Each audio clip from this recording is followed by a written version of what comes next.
parody lyrics to songs you don't know that well, or that you don't know how to do them. Do you want me to do it? Yeah, that'd be nice. Because I actually do know that song. I put a little green mark where it goes to, so you can be a smart cookie. Okay. Am I just It's just the Frank Sinatra word song. it, or am I singing it? Spoken word, but paste. Fly me to the moon and let me kick its fucking ass.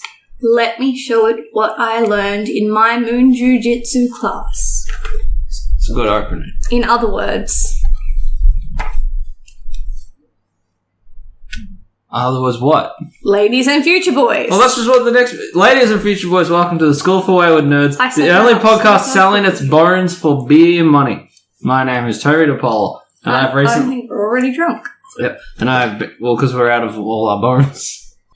You become wobbly without bones. My name is Toby DePaul, and I've recently been investing some time towards the Bayonetta franchise. The weird controversy around the release of the third installment put it on my radar. And eventually I figured I would just try them out, despite having no idea what they were about. And by the time I reached the end of the first game, still didn't really have much of an idea what they were about. But that's okay, because the sequel explains things a lot better, but maybe not everyone made it that far into the series, especially because the game was cross-platform after the first one.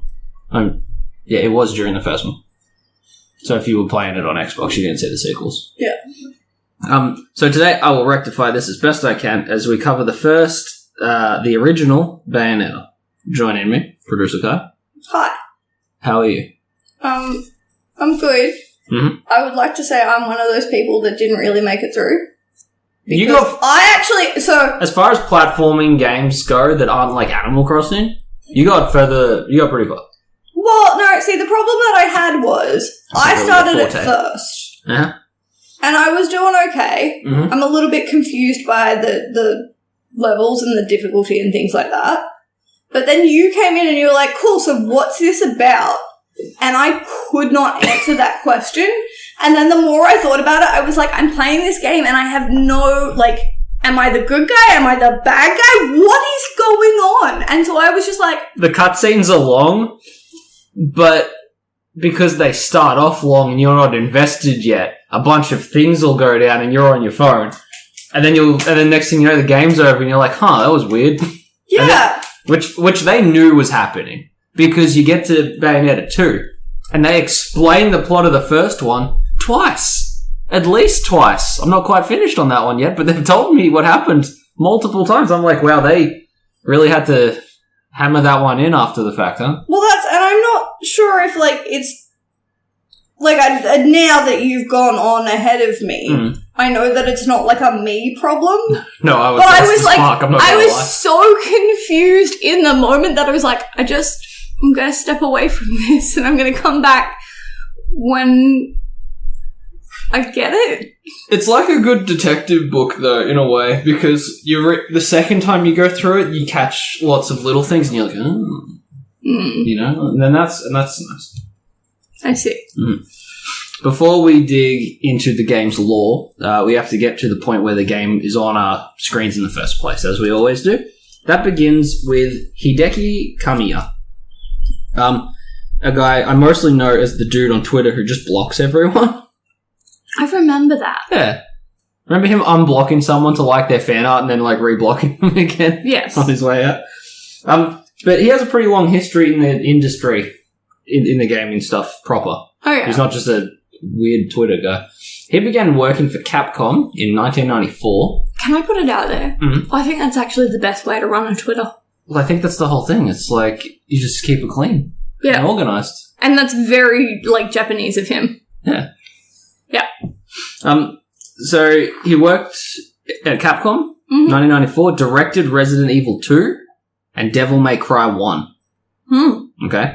After those, there's a bunch of stuff I skipped over about, like, how Resident Evil 2 had to, like, make a certain amount of sales because of the investment in it and stuff, and it all turned out pretty good. Yeah. Because they're still going. Clearly. We're going to get a big lady in VR soon. Yeah.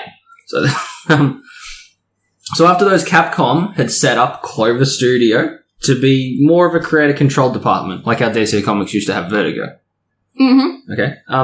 Well, this little Capcom side quest it took Hideki in, and he directed Beautiful Joe, which is a game that I only know from, like, Oni Plays, and Okami, which was the really watercolored one with the white dog? You'd know it if you saw it. Yes, I do. He did that one. Okay. Yep, I'm with you. Okay. Yeah. In late 2006, Capcom packed up Clover Studios, like how DC Comics discontinued Vertigo. Tell me something. After Hideki tasted the freedom to create his own things and put his individual mark on something, remembering Devil May Cry was built out of a glitch GTA style, he had the freedom to create his own things, not just do sequels and things that sort of belong to Capcom. Was he going to rejoin the main company again? Probably not. The same year, he becomes founder of Seed Incorporated, which changes its name, and for the sake of convenience, we will use the new one, Platinum Games. Okay. Okay, they cut a deal to release 4 games for Sega, one of which was The Witch, Bayonetta. Yeah. Well, Hideki was writing the story using names from Scandinavian mythology and getting some gameplay ideas from playing like half of Devil May Cry 4, apparently. Yeah. Okay. It's the same hack and slashy vibe of that stuff. I was like, yeah, I can see it. Especially the juggling, which is sort of what Devil May Cry spawned from. Because there was an original build of like another game, I forget which, but they realized there was a bug problem where you would like knock the enemy up into the air and keep the fucker there and continue to like do juggle attacks. Now they had to take that out of the original game, but it was a cool idea. Yeah. So Devil May Cry was sort of built around being able to do that. Yeah. Which is always fun. That's probably why it reminds me of playing like Senran Kagura games, because you do the same thing there. So he was working with artist Mari Shimazaki on the designs. Hideki wanted a modern female witch with glasses and wielding 4 guns. As you do. So Mari goes and does a design for the Bayonetta character. She has the glasses to seem intelligent and to stand out from other heroines, which works because, like, I've been working on these notes for, like, maybe a month now, and Velma and Daria are the only iconic glasses-wearing characters I can think of. You can't even count Supergirl. Oracle, maybe. But the only time Not as Batgirl, but as Oracle. That's the thing. Anytime she was kicking ass, the glasses were off. Same with Supergirl. Unless you count Oracle for her, like, behind-the-scenes stuff. None of them kick physical ass, except for Bayonetta. It's got me beat. Look, 100% I can understand why, as a glasses wearer myself, they are not very stable in physical conditions. And if there is any chance of rain, they are actually hazardous to your health. Now, one of the other detailed choices of it, did you get the reference regarding her hair in Bayonetta 1? No. Do you know what those things are called? A ponytail? No, it's like a beehive but pointy. You know, like those narrow ones? Very old time. Very medieval. I know that, you know. Now, I didn't realise this, but the beehive hairdo in the first game was that shape as a subtle reference to a witch's hat. It just doesn't have the brim. Oh, yeah, okay. Yeah, I didn't get that one. I had to be told. Nah. Yeah. I just thought it was because she had like some sort of old-timey medieval era, you know? Look, there's a lot going on in the first part of that game that are really... There's a whole fight scene that happens and I'm like, who are you? Why? We were driving along a freeway and there's now planes on the ground. So, Mari drew up this design for Bayonetta and then spent over a year on doing other concept designs for the character, like different options. But in the end, they all agreed the first one was still the best one. Yeah. Oh. But over a year of work, it's just like, none of it's any good. Just throw it away. Yeah, but you... Ouch, right? No, I can kind of get that because, like, that's got to be such a small percentage of times when the first thing you do is the best. Like... You need to explore the other options because otherwise someone's going to come up with something better and you're going to be like, I could have done that. Like in the second one, they're like, no one got the witch's hat reference, just cut the hair. Yeah. So once they had the design, it was modelled in-game by Kenichiro Yoshimura. Are we going to do that thing where we're like, we're sorry, we're very white people? No, I think I've nailed all these ones because they're all Japanese. Is anytime anything else comes into play that fucks me up. Okay. Don't worry, we've got the guy who voices Spider-Man on PS4 later. We apologise. That one we can apologise. We are very white people in a very white country. Yep. Alright, so he had designed some characters and creatures throughout the Resident Evil franchise and Okami, like the dog stuff. He and Mari worked together to perfect her makeup, and he alone worked hard to get her butt perfect because he was into, quote, that sort of thing. Yep. Which is fine. You're looking at it the entire game. True. It's a third person, so I get it. The fact he wasn't a designer in Resident Evil Village is baffling to me after reading that quote, though. Yeah. So once she was in the game, the movements and attacks were based on being feminine and sexy. Like, she bleeds flower petals, she has butterfly wings sometimes, her shadow always has them. Yeah. Which is a cool detail. Her moveset could be described as mean stripper. Yeah. And we can talk more about the magic stuff as things play out, I think. How do you feel about her movements? Is it sexist or is it empowering? It's one of those blurred lines for people. No, I think it's more empowering than sexist. Because... she's confident and happy doing the thing she's doing. Yeah. Yeah, I get that. She's also can kick the fuck out of anyone in any room. But so it's very, she's pretty chill like... about it. And this is going to sound weird because it's not. Written by a female. As in, she's never doing anything that is overly sexually... Like, I think that's being implied to the character. She's not doing it for that purpose. Like, it's more of a, haha, I can do this.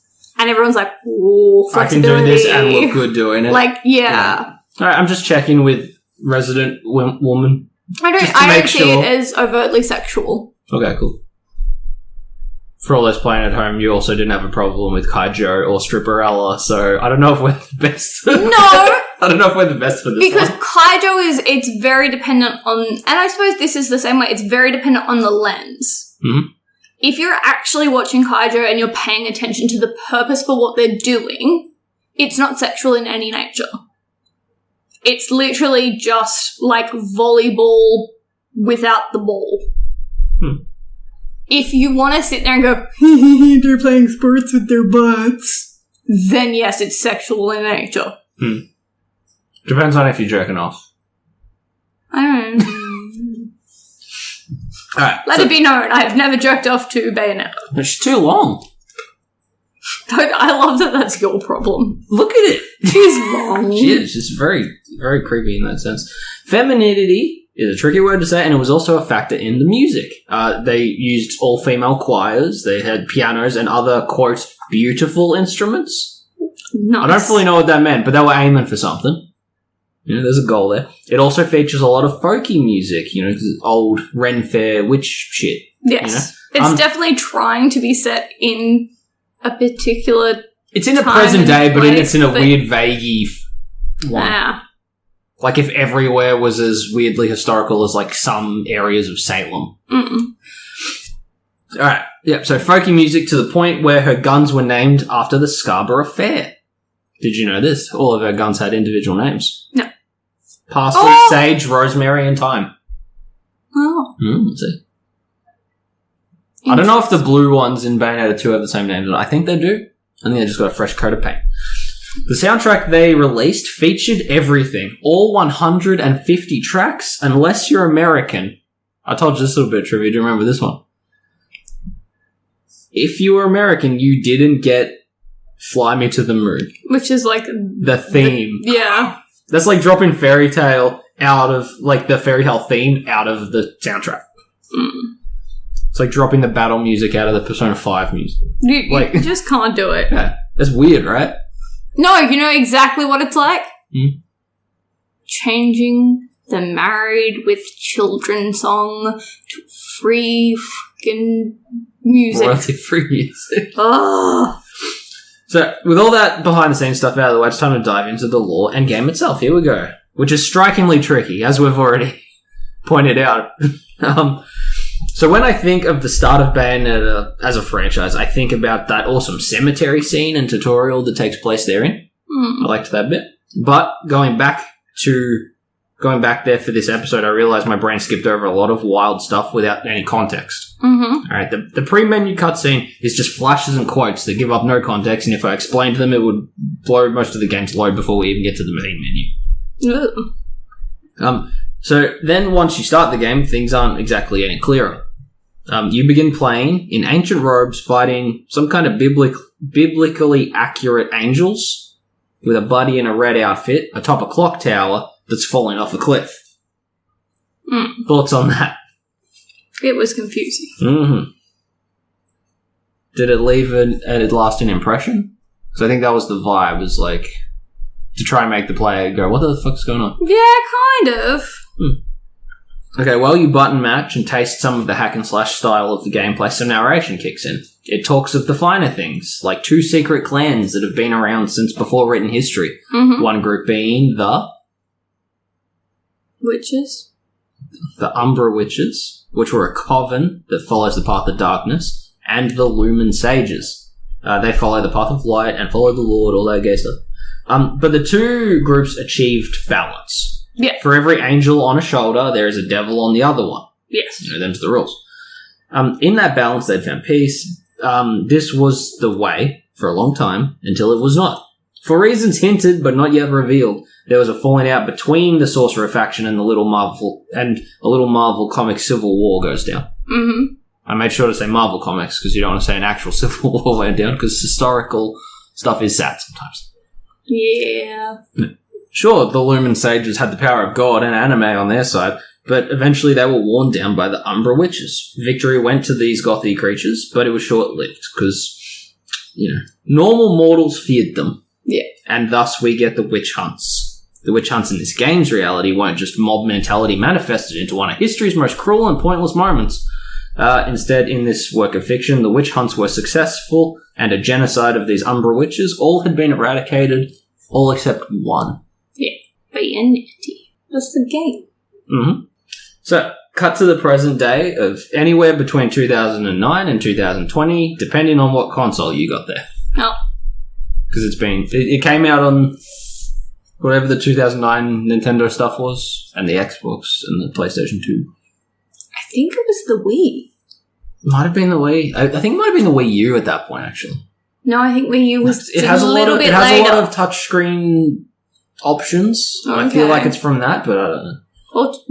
At any rate, they've been re-released and on updated consoles continuously up to the Switch. Yeah, we've got it on the Switch. Mm-hmm. So, high above a city, we see a large and strange-looking cargo plane. Inside, we see the woman in red from earlier, who's named John, but the French way. So I've written John for my own phonetic reasons. John. It's Jean, but with the accent. Jean. Jean. Nah, in the game, they pronounce it like John. There's a hard O in it. Okay. So I had to check. Okay. Because I know the one you're talking about, and I know the one I'm hearing. Okay. And they're different. Okay. Right, she's voiced by Grey Griffin, or Grey Delisle. We love Grey. Yep. She's my favourite Catwoman, and literally hundreds of other things. She's got one of those resumes. You know the ones. Oh, yeah. Mm-hmm. So, John is witnessing Lumen Sages on this plane as they sacrifice themselves to awaken a creature. Then the game actually sort of kicks into gear from there. Mm-hmm. A lot of vague things up to this point. Yeah, I still don't know what's going on. Yeah.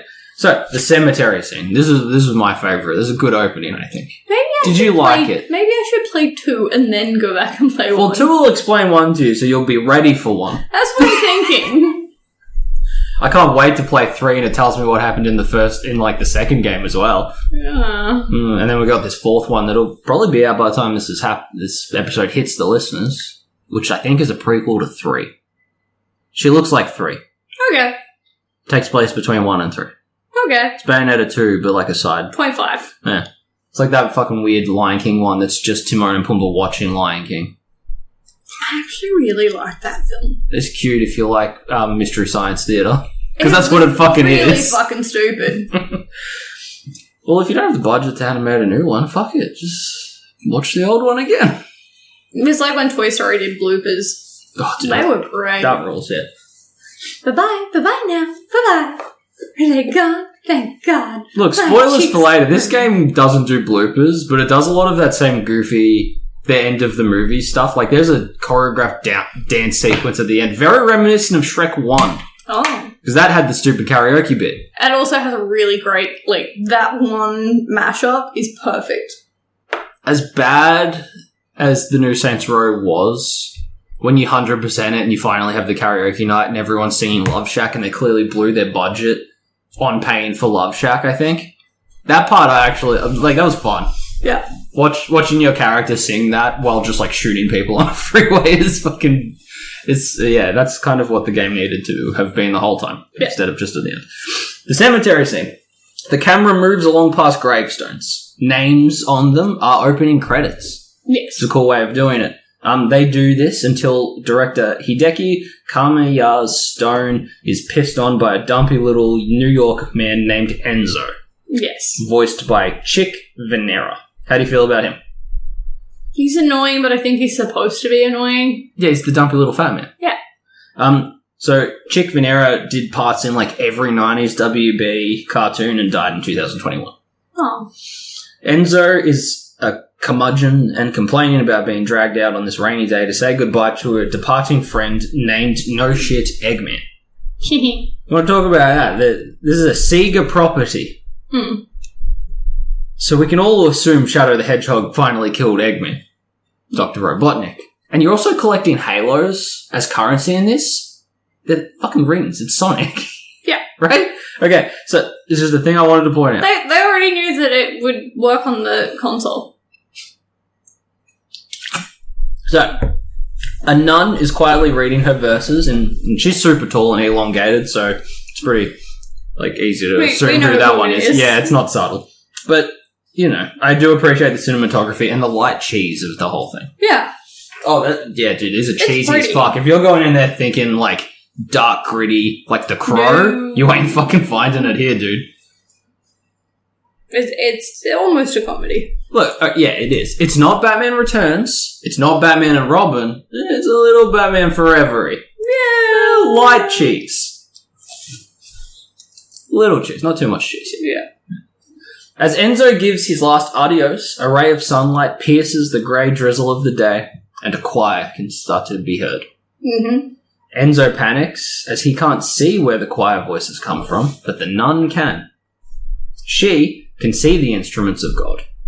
She gives a final prayer before looking into the light, smoothly raising her hand and waves it in a big circle, and a big purple sigil appears. Alright. She leaps through this sigil in a very slow motion moment. As she does, they do like this. It's hard to explain, but she crosses a plane of existence. Leaving the mortal world, meaning Enzo, who turns into like a weird wispy ghost. He does. And the angels singing the choir become visible again. He loses his corporeal body. She's entered the angelic realm. And then she proceeds to kick the fuck out of the angels. As you do. Angel blood splatters with every uppercut, every kick. As she is fucking suplexing like a dozen of them at once. The coffin they were funeraling. Couldn't think of the word. You can't either, so I still win. What are you trying to... Yep, okay. The coffin that you are doing the funeral at. What do you do with the... It's not going in the ground yet. What's the word for it? Mourning? Yeah. That's probably better than funeraling. It opens up and we meet Rodan. Okay. Which is definitely spelled different to how it's pronounced. He's voiced by Dave Finoy, who I would know as Lucius Fox in most of the Batman games. Not just the Arkham ones, but like fucking all of them. Yeah. Lego, you name it. And he's a traveller of Earth and Hell, mostly to make deals between both. Kind of like a messenger or a dealer of goods. He gives me my weapons. He do. Yep, he bears witness to the nun's outfit being sliced away, like a Senran Kagura character. The moans were a little bit overkill, but the game knows an audience. The nun outfit falls away and you see her nude silhouette in the air, until the black skin-tight bodysuit forms around her. Kind of looks like a symbiote. Yes. But it isn't that, and we'll come back to that detail, okay? Because there's a lot going on in this cutscene already. We'll come back around. Okay. We got to break things up. If we have to. I'm leaving that section for you, by the way. Ugh. Alright. For now, though, Rodin throws her what he had been stashing in the coffin. Guns. Yay! Many a guns. In all her smug, witchy, fat pussy energy, this is Bayonetta. Yeah. Voiced by Helena Taylor in the first 2 games. Okay. What do you think of her design overall? It's good. We've mentioned it's good. We've mentioned it's long. She's very tall. Yeah. Very tall. It's a very, you can see they went for a classic design. I think it's a very iconic design. Yeah. We knew who Bayonetta was before we sort of sunk our teeth into it. And like I said before, no other ass-kicking characters have glasses. Certainly none have big, tall haircut. And no one's wearing a gun on their foot. It is a very unique outfit. It stands out from the crowd, definitely. Yes. She must look really weird in Smash Brothers. Yes. Have to. I think they shrunk her down a little bit. She's not as long in that game. Yeah. She's normal proportion. Wouldn't fit the character more. No. She would stub her toe on Super Mario. Let's be honest. He's short. She's very tall. You just see him looking up. At her knee. I can't see you past your boobs. She's like, I can't see you past my boobs either. Honestly, not that stacked. No. Great butt, but I'm noticing she's doing a lot of squats and a lot of athletic aerobic movement. Yeah. Maybe a D. As far as cup size goes. She's definitely not drawn in a male gaze. You can tell it was designed by a woman. That's what I did say. Yeah. Yeah. Yeah, I just think that's it. I think she's an interesting drawing. That's for sure. It's then just a quick edit montage of her killing angel after angel after angel after angel, never reloading a gun, just throwing it to the side and having a fresh one from Rodin's literal pile. He bought guns, not ammunition. It's very odd. Because ammunition, you have to stop and change it. Nah, fuck that. Just throw it on the ground. So once his pile is out, this crazy long cutscene of almost half an hour ends and you get a tutorial for basic hand-to-hand combat. Yeah, I feel like I wandered off. How did you feel about the standard hand-to-hand in this game? Because you did the tutorial before I did. You were there. You were at Ground Zero. It's easy enough to pick up. And it makes sense. It'd be punishing to try and master. It's so freaking combo heavy. You can button mash your way through it, though. Yeah. It's simple, but difficult to master. Yes. I think. That's how I feel about it. It's classic hack and slash, which I always enjoy. Most of the levels set up are just platforming or a little light puzzle between arenas for clearing, just chock full of angels. Kick the shit out of a bunch of those guys. Yep. I'm not very good at the time ones. Yeah, followed by boss fights that can either be very simple, fucking brutal. Yeah, there's no in between. Which leads me to one of the main complaints of the first game, and that's the difficulty settings. You unlock harder modes later, but you're fresh into the game, and you've got really easy, and medium. Yeah. That's not fucking medium. Medium would imply it's the middle one. It's the hardest one. The second one is also, it's got in brackets automatic. And that was the one I chose. That's the one I ended up... Still not 100% positive what that boils down to. It does a lot of... It cuts you a lot of slack. In the medium... I know, but in the medium mode, boss fights are very harsh, so I dropped it back to easy mode because that fucking dragon stuck in the church was biting the shit out of me. More on that later. But then the easy mode has like the autopilot from Nier Automata running the whole time. Yeah. It does most of the work itself. It truly needed a medium easy. And that's the thing, if that makes any sense at all. Why do you want it to be so easy that you're just sitting there watching a film? Yeah. I don't want it to be too cakewalky, but the medium felt just tedious to me. Yeah. The amount of damage I'm doing at boss fights, it's like, I don't want to sit here for an hour. I just want to, I want challenge, but like I don't want to dick around all day. I have other stuff to do. Yeah. But like most things, most of the things I didn't enjoy about the first game are very fixed and very polished in the sequel. So, number 2 kicks ass, by the way. As the tutorial stuff continues, the angels grab Enzo and try to escape. This was the first time we double jumped and saw her big butterfly wings. Oh, yeah. They're cool. They are cool, but again, don't really make sense. Why not? Because- Vampirella has fucking bat wings sometimes. Not all the time, sometimes. Okay. Do you say it makes sense? Women have... Hey, you were of an era, a very specific era. You remember Butterfly by Crazy Town. Those girls didn't have wings the whole time, but they had them sometimes. That's Women because retract... it was on my doona. They retract their wings. Women be retracting. Oh, that's why I have big boobies. Allison... They're full of wings. Yeah, they're full of feathers. Alice, in the second half of the Slim books, retracted angel wings. Oh, yeah. Spoilers. She's already dead in the start of the first one. Fuck you, spoilers. So... Yeah, it's been more than a week. It's been well more than that. Alright, so yeah, she's got the cool wings, they're nice. She lands on Enzo's car. He's not too thrilled about the damage done to it. However, Bayonetta saves him from the angels that he can't even see as immortal, so that's probably a bit traumatizing. And with but that, he can see shit going down. He's well, freaking out he the sees entire way sparks through the cutscene. and like blood, and he's being lifted by something. Yeah. Yeah, that'd be stressful. That would be very, like... I can see why he's miserable. Give him some credit. How the fuck did he get roped into this? I don't think it was explained to him what would be happening. It's like a little fat mob dude who has a family and children. Stuck in this angelic war now. So yeah, that's going on. They end up driving home, I guess, in that busted car and talk about their special project, and Rodin leaves to work on his part of that too. This is the part you said was confusing. Mm. So while driving back to the city, we get another huge exposition dump due to Enzo carrying on a whole lot about his car and predicament, getting roped into things like this. We learn Bayonetta woke up 20 years ago at the bottom of a lake with that classic trope of main character amnesia. Mm. All she knows is that she is a witch and has learnt since that angels are constantly trying to drag her back to hell where she's supposed to be. Hence her taking the fight to them these days. Very much so. As we just saw.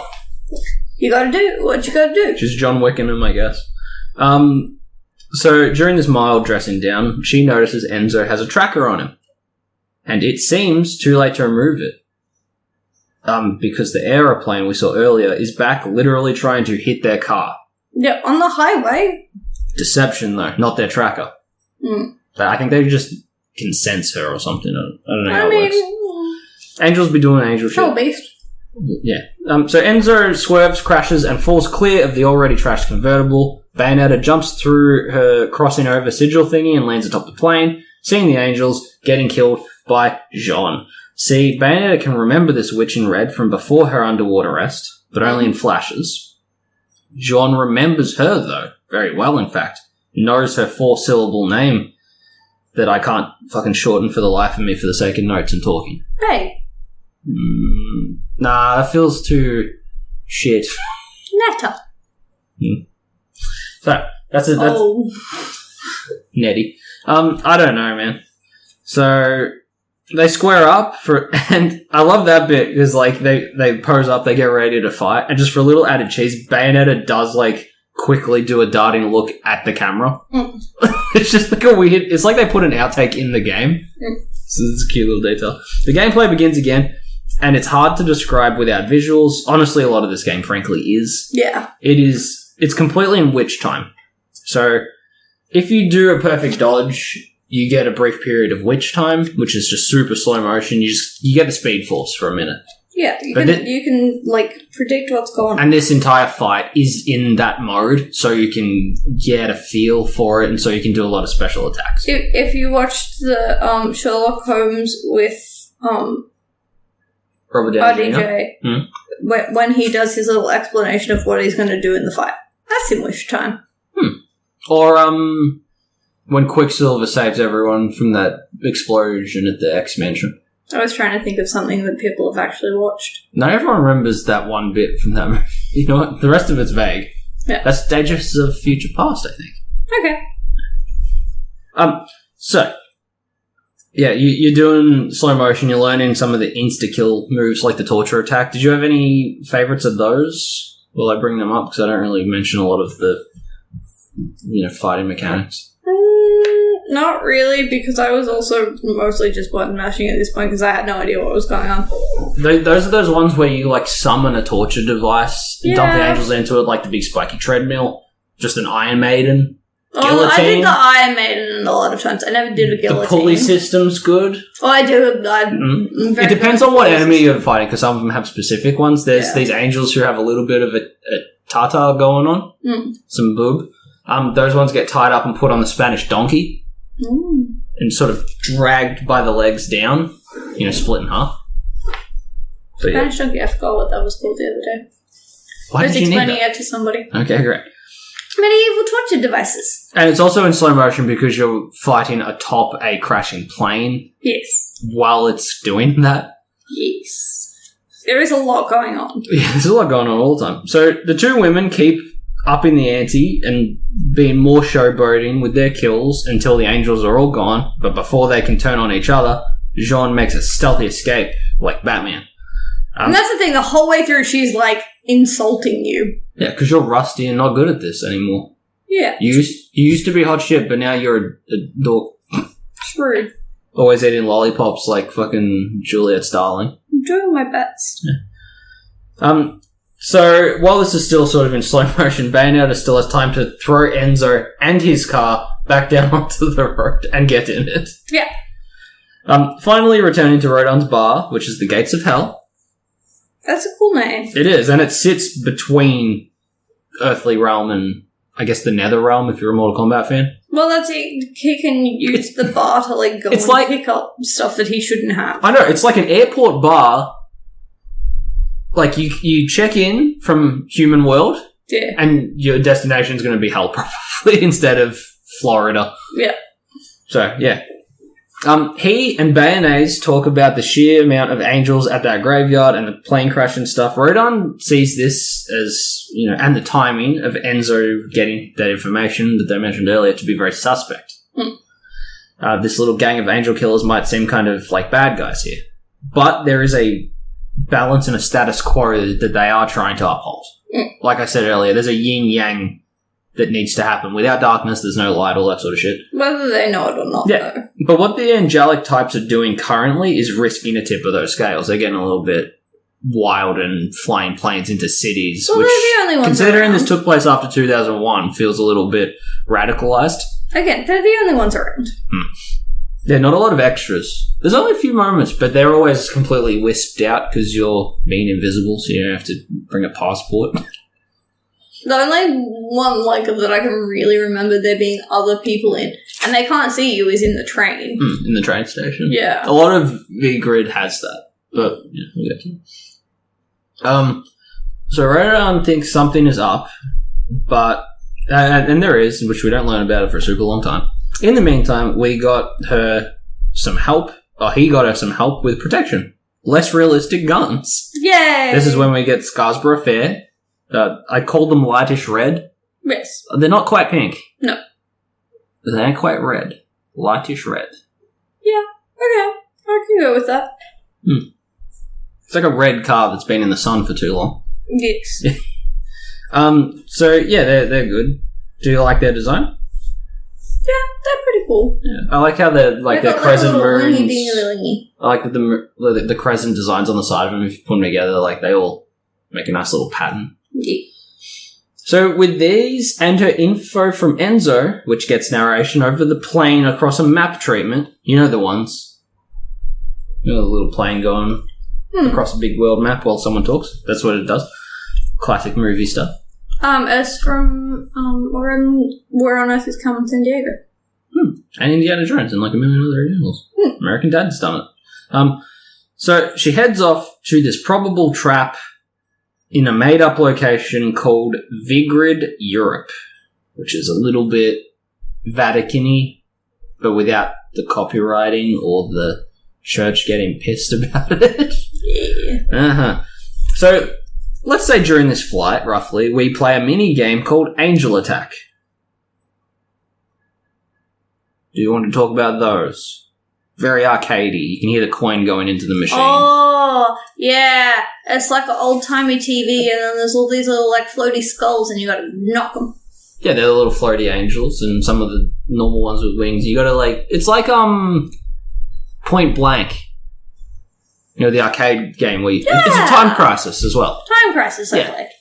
So Yeah. Point Blank was the PlayStation one. Oh. Yeah, I got super good at those, but I got super patient at those too. I'm not good at them, I just shoot. I'm good at them, but it takes me like 5 minutes. I only got like one thing. So yeah, as you progress through the game, you unlock like bullets during the level, and then you use them in these, which you can exchange for tokens, which you can exchange for items. Yeah. Bayonetta uses lollipops. For health. Like lollipop transport. The sticks on them are too long. Yeah. But so is she. Yeah. So it's fine. Yeah, they can do health. They can do magic boost. Some of them can do like a little bit of invulnerability, which I learnt and relied on quite a bit as the game progressed. Yeah, I wasn't good at that. And you have to like make them in a mortar and pestle using ingredients that you collect throughout as well. You can do it that way. I was buying stuff and I was just like, I can afford it. Okay, so Bayonetta rides a train the last stretch into Vigrid. And as it approaches the Vatican-ass looking city, she gets up, struts the aisle, and the title card appears, only just now. Yeah. And, like, the theme song starts a little bit. You know, I'm nearly 2,500 words into my notes, and we're getting a little pop-up there. The theme starts, and it feels like one of those moments, but it's cut short immediately by darkness. And a voice infiltrates her mind, and it says it's time to awaken the eyes of the world. The voice knows her, and claims it wants to protect her. Remember that? Nope. Alright, well, with that ominous shit on her plate, Bayonetta leaves the train, enters V-Grid. You do some running around, learn about walls you can break if you just keep hitting them. You learn your butterfly wings can help you glide a little bit. I was good at that bit. Mm-hmm. And you get that big key to unlock the big door. Yeah. Yeah, you know, there's some simple angel goons, and you do a recurring puzzle element where you have to trick heaven into striking you down by rebuilding Umbra Witch statues, only to dodge the lightning at the right moment and unlocking Witch Time so you can, like, run on water I or was go through bad fast at that shit. part. Yeah, you don't have the timing for it, you just kept getting struck by lightning. Yep. That's all good, but during this little hike, we're introduced to a phrase called the Wicked Weave. Mm-hmm. One of Bayonetta's main abilities is prehensile hair. Ugh. That means she can not only lengthen her silky black locks, but can also control it, like a million thin monkey tails. Ugh. Turning it into a big fist, or stomping heels, just to pummel angels with. But a detail that I can't help but think about a lot, when she is doing this homicidal hair Hulk out, which I think was a good enunciation thing I did there. Thank you. Her bodysuit shrinks into a sling bikini. Kaya, could you tell the listeners why this is, please? Because she's using Louder. Because she's using her hair as a weapon, so it can't be her clothes anymore. She's wearing pubes. Ew.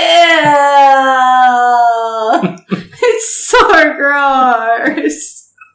I hate it. So why did they decide that was how it was gonna be?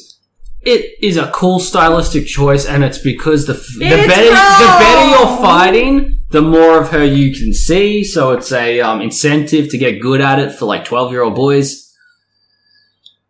But it's hair.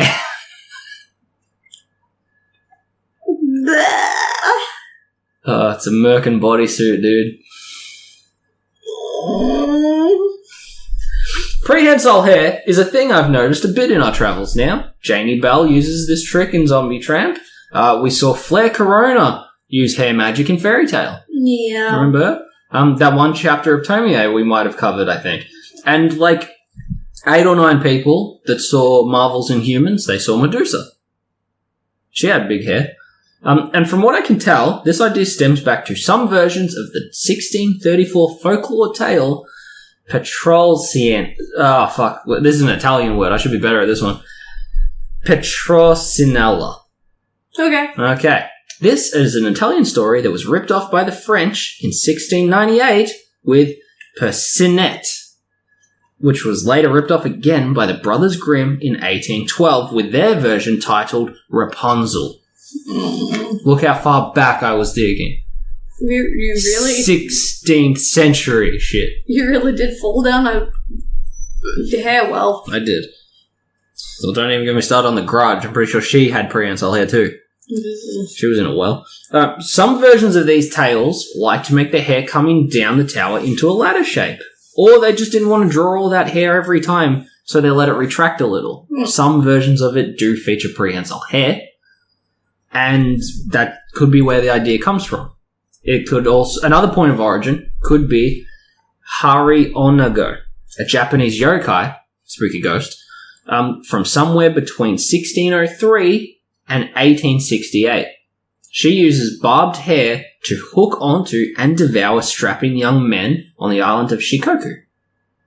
I mean, why not? Mm-hmm. So those are the two points of contact with hair that does stuff that I can find. If you can get it further back, fucking let me know at schoolforwardnerds@gmail.com.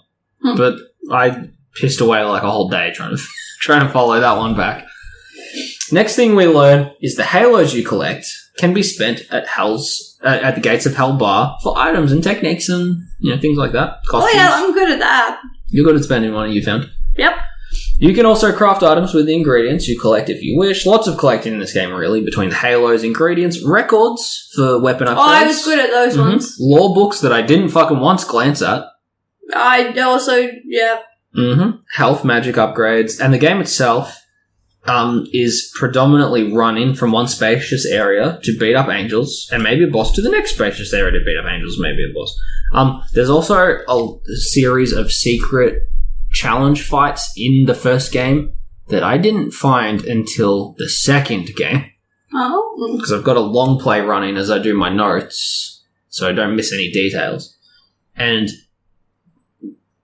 dude, we missed so much shit. So many secret little maps where you have to beat a bunch of angels using nothing but witch time and you unlock a bit of a health boost. And I was like, we didn't do a single one of those. I haven't finished, so technically I still could. I don't think you're going to find these, man. They're tricky. Alright, so... We both know that I'm not going to find them. In Vigrid, you know how you glide over that big jump with the butterfly wings? And then you continue and you do that lightning trick we spoke about and you run across the water and you unlock the next area? Yes. You unlock that next area. Go back. Go all the way back to the hole that you jump over it with the butterfly wings. And there's a little challenge portal in there, like the Gates of Hell portals. Yeah, I'm not doing that. Right? But it's only there when you get unlock the next area. It doesn't show up until after the fact. That's what I'm saying. Exploration is big in this sort of game. Yeah, it's got a little bit of a Banjo-Kazooie Collectathon vibe to it in some sort of ways. I'm too busy doing challenges and you're barely keeping it on. Dreamlight Valley. Yeah. Yeah, so it's simple and enjoyable gameplay at its core. I think I prefer the Senran Kagura hack and slashing, but that just might be practice. But this is still very enjoyable. I like how it plays. I also enjoy the balls-to-the-wall style of the thing. Around this point of the level, we see a good example of that. You fight a big boss angel type thing, and you finish it off by summoning Gamora, the huge dragon thing brought up from hell via her hair. You remember that one? Yeah. I'm gonna wait. I thought it was just hair, but it is a demon summoned through hair. I think the hair is a spacesuit. Apparently, hair is evil. Yeah. Which I completely understand currently. I think it's like hair possession. I don't know. I'm not a trichologist, which I googled, and that's the hair scientist. Okay. I'm not one of those, so I don't know how the dragon works.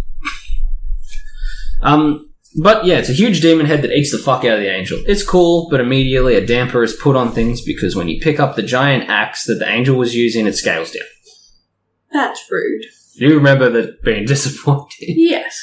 I would have liked to have seen Bayonetta wield an axe the size of a fucking semi-truck. Yeah, it just turns into a scythe. Yeah. So with all that, and a bit of a flashback gameplay to back when angel assassination was a group affair, another boss fight, and another angel attack minigame, we reach the next cutscene. It must mean that she's pretty good at it, though, that she can do it without a group. Screw you, people. Yeah, she's doing her best. Okay. So, Bayonetta crosses paths with Jean again. I remember this scene being pretty good, especially in my version, because your one was dressed like Princess Peach, and it kind of took a lot of the seriousness out of the moment. I don't know what you're talking about. Just because I found alternate costumes from other games and thought they were funny doesn't mean my game was less serious. It was, because instead of collecting Halos, you literally collect Mario coins, and they made the ba-ding noise. They did, and I liked it. It's a cool detail that they do that. Into Zelda. No, Link. Yeah, because I like that the elf hat is full-sized, like, outwards to match her hair. Yeah. So dumb. So Bayonetta crosses paths with Sean again. But we are across the globe at this point. We're in V-Grid. So suspicions are raised. And Jean rides a motorcycle across angels' faces and a wall, like the spider buggy from Spider-Man. She's up the top. Yeah. Once the angels are dispatched, they both start tough-talking each other in that catty way of theirs. Jean says that amnesia has left Bayonetta rusty. Bayonetta claims any rust would be from a lack of a real challenge. Keen-eyed viewers would already notice she's been pickpocketed, as that little brooch thingy on her chest is already missing in that moment. I did not, because she wasn't wearing it. I noticed it in my playthrough, and I was like, that's a cool little detail. A brief fight breaks out, but John tosses it back to her and gives some hint about the eyes of the world being the main MacGuffin of things to come. This inspires another flashback to before the lake, in which Umbra outcast Bayonetta and Jean fought in the Coven. We learn how to walk on walls through this memory, which, now that we remember we can do, helps us in the present day. Makes it a lot easier. The only problem with it is it's limited. Falling down. Like, you keep trying to do the wall walk to, look for collectibles and unlock shit, but not all of them are made. It's a very limited power. Yeah. And there's no, indicator. It's not like, the Tomb Raider remake where the things you could climb had weird white paint on them all the time. No, you just... It's guess. Give it a shot and then when you fall down, realise that's not how that works. Yeah. In that present day, we reach the next cutscene and meet a recurring character named Luca. A self-proclaimed ladies' man and also self-proclaimed investigative journalist. Cheshire Cat. Voiced by Yuri Lowenthal. I did that pretty good. I'm happy with it. He sounds exactly like he does in Spider-Man PS4, which is distracting to me with my voice recognition problem. And to rub that fact in, he's constantly using a grapple line to swing around places. He literally fucking web swings, are you kidding me? I know this came first, but for fuck's sake. Clearly he has a type. Yeah. I won't do a role that I can't swing in. So while on the run from some city guards, he smells Bayonetta's perfume. And let's overthink this detail, Kaya. Walk with me here. Gather around. Because he can't see her because she's in the witchy realm. Mm-hmm. Yeah, he can never spot her, but he can smell her. Yeah. We got to think about this, though, okay? Because she's wearing her hair.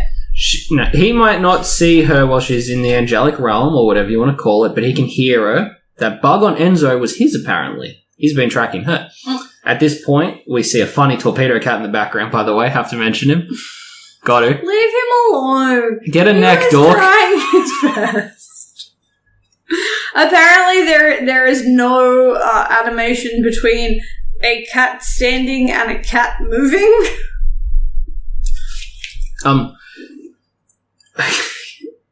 Alright, so while that's happening, we learn his father was also an investigative journalist, the one who discovered the big coffin in the lake.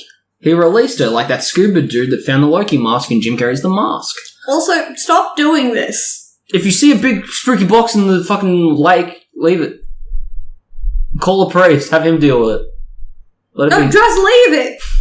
And this is how, curse starts. Mm-hmm. If it's a mummified tomb, you leave it alone. Bayonetta wakes up, and the scuba man gets dismembered. His child, Luca, witnessed this and has been after the witch ever since. I also hate when a child, full of emotion, witnesses their parent die and goes, "Father!" Yeah. Don't use the full title. It's a dad. I'm sick of this. Bullshit. It's in old-timey 2009. You've got to do it. Ugh. Of course, it was an angel that mortals don't see after the Umbra Witch, but that would be a spoiler for later, I guess.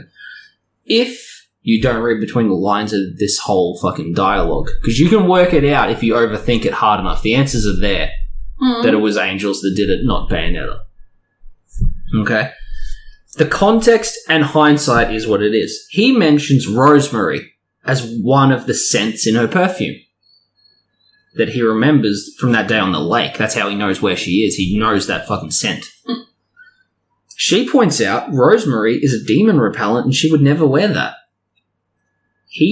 I think he could smell her and the angels, who would use rosemary as a demon repellent, because of course they would. Yeah. Okay. And the angels are in both scenes, because without realizing that for himself, he's about to get ambushed in this cutscene, and the angels were there in the first one. So he's just smelling the angels around her? He's smelling both, but because he's never seen the angels, but has seen Bayonetta, because she didn't... Cloak. Yeah, she didn't cloak when she came out of the lake. He saw a big, tall goth woman and his dad exploding and assumed something. Doesn't know about the angels. Really? Doesn't see the angels. Can probably smell the angels. I think he can smell both, but not realizing that it's two different separate things. Yeah. See? Okay.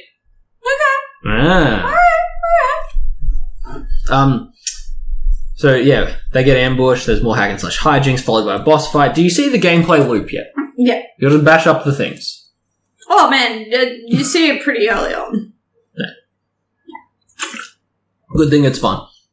So, the next chapter we meet the next chapter we meet was one okay. You want to work out your sentence there, buddy? The next character we meet was one that was and continues to confuse the shit out of me. You're a confusing character. Apparently. Okay. Bayonetta enters this churchy-looking building and notices something scurrying around the place. She pulls a gun on it, expecting an angel, maybe a Smash Bros. Character. But it's a little girl. Very little when you compare it to the gigantess that is Bayonetta. Yeah, she comes up to who is standing at roughly an 8 feet tall. And this is a normal-sized child. Yep, so seeing this girl triggers some memories of a lullaby sung by Bayonetta's mother and the Lumen Sages attacking the Umbra Coven back in the land of sepia-tone flashbacks. Yeah. Before much else can be recollected, an angelic demon head crashes through the wall and gets lodged just in the doorway. I will admit, on my first playthrough, this was where I dealt the difficulty back again, because your hits are doing nothing.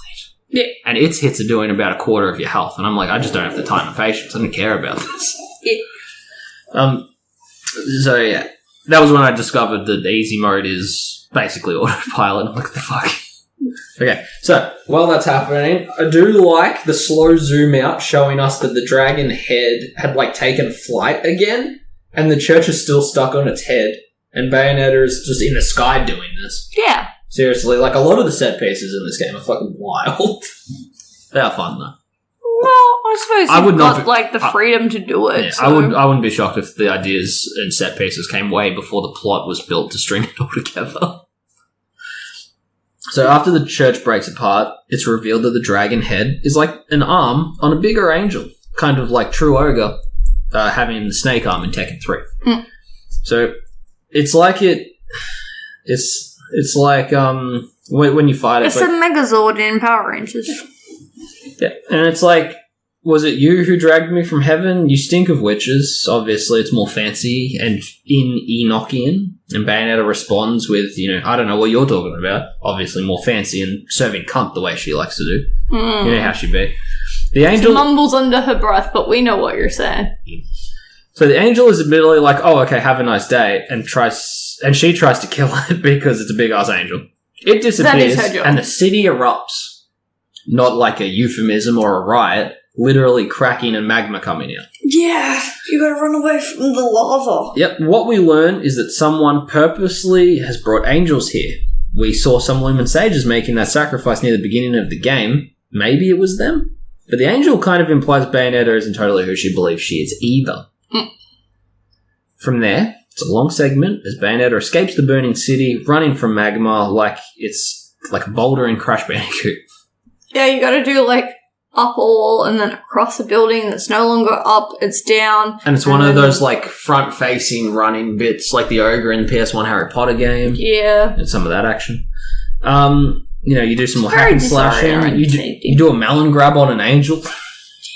do some wall running, like you said. You escape into volcanic caverns under Vigrid and discover some heavenly realm while there, because the space between heaven and Vigrid is actually very thin. Yeah, everything is all floaty. Mm. Yeah, you remember that weird-looking flowery area? Yeah, I was down there. Yeah, that's good. You made it that far. Yeah, Bayonetta gets clear of the city, and I like that you can see it burning in the horizon if you look back. That's a cool little detail. But where she escaped to is a big Colosseum. Obviously, you need to do a boss fight here. It's Colosseum. Yeah. Duh. Of course you do. And that's where that dragon-handed angel also ended up. Okay? Mm-hmm. His name was Fortudo. A lot of them have wacky names. That is accurate. I guess they're all Scandinavian religious things. Yep. So, it talks about the final Umbra witch destined for hell. Bayonetta says she will kill him because he's too ugly to be left alive. Yeah. And she tells him to flock off Featherface. Now, that brings another bone of contention to us. According to the wiki notes, she says flock off in mid-fight. That's one of her combo, catchphrases. Mm-hmm. And in the long play I had run in while I was doing my scripts, I can hear flock off. But Kaya played half. I played this game and most of 2 so far. It doesn't sound like flock in our copies. No. Not at all, right? No. She is sprouting profanity. And it's a great delivery too, like the real emphasis, when she's doing a whole shove and she's like, fuck off! Yeah. Oh, I love it. But I'm so confident R1's not saying flock. I'm going to have to really waste a lot of time going back and check. Yeah. Maybe our versions are different. Maybe European has a slightly gentler one than the American release. I don't know. Something's different though. But we would have our copies will be different. Because our first one we bought in Australia, the second one we bought in Japan. Oh, it's cheaper there. By a lot. Fucking import Nintendo. tax, man. It's cheaper to just go and get shit yourself half the time. Yeah. Don't pay full price for Nendoroids. Just go get them. Have a holiday. Have a good time. Alright. So, she definitely says fuck off, right? Oh, yeah. I'm shaking on this. We agree. Australian version, definitely different to the one I'm watching on the television. Another boss fight with this guy. This time ending with you summoning a big demon bird with 20 eyes. And it's very creepy looking, but it's great character design. It's badass. How satisfying is it though when you summon one of those big ass things? Oh, yeah. And then they just demolish the enemy. It's good. It does. It feels good. It's part of that whole Bayonetta smugness. Because if she could do that at any point, she's just hand to hand fighting gods to fuck with them. Yeah. And then when she's like, alright, playtime's over, finish him. But you've got to give her great. a thing, because literally every other, of her species needs to do it in a group. She does it solo, and then it's just I'm bored. Can you, you take over? I'll be over here with my little... Foreplay's over, I've lost interest. Yeah. She's a cat playing with a mouse. I have orgasmed. You go help yourself. She does strike me as Waxy someone... dolphin. She is exactly the type of girl who masturbates, is good at it, and doesn't need a man. Yeah. She's got that vibe. Alright, so yeah, you fight with this big demon bird, and the Colosseum just gets tossed into the fucking sky. Yeah. It's nuts. And as the big angel dies, it talks of the foretold power of her opponent and how his death was just planned. Yeah. His sacrifice was for Jubileus. And that is a key name that we will probably get into next week. How does that sound? Sounds like we know where we're going. Yep. Good stuff. Yeah, obviously we'll have to do a few parts of this. Yeah. It's a dense game. But that's why we have to do this podcast, because I'm sure there's a lot of people like you, and a lot of people like me, until Bayonetta 2 explained it to me, that are like, what the fuck was that? And we have to explain Bad it. does your game have to be that you have to make a sequel, not because your game was well received. No, it was very well received, No. but they had to go out of their way to do a lot of explaining. Exactly. It's here's the plot from the first one in case you didn't keep up with it. And it's thank you. That came in very fucking handy. Yeah. It was good though. It is fun to play. There's so much weird charm to it. It's a wacky adventure. But it's not like a comedy. It's very, like... It's a goofy adventure. Yeah. It's an adventure that has goof. Alright, well on that note, I've been producer Kaya. I've been joined by host Toby Davola. Thanks for having me. Remember to rate, review, subscribe, do all the things, and we will see you next week. And class is dismissed. Bye-bye.